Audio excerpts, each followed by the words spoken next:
ប្រទេសជប៉ុនបានបដិសេធលិខិតរបស់ចិនមួយច្បាប់ទៅកាន់អង្គការសហប្រជាជាតិដោយចោទប្រកាន់ទីក្រុងតូក្យូថាបានគំរាមកំហែងធ្វើអន្តរាគមន៍ប្រដាប់អាវុធលើកោះតៃវ៉ាន់ថាមិនស៊ីសង្វាក់គ្នានឹងការពិតនិងគ្មានភស្តុតាងឯកអគ្គរដ្ឋទូតជប៉ុនប្រចាំអង្គការសហប្រជាជាតិលោក Kazuyuki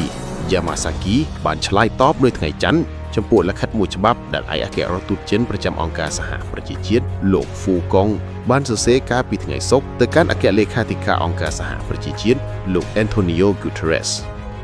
លោក Fu បានការប្រកាន់នាយករដ្ឋមន្ត្រីជប៉ុនលោក Sane Takaichi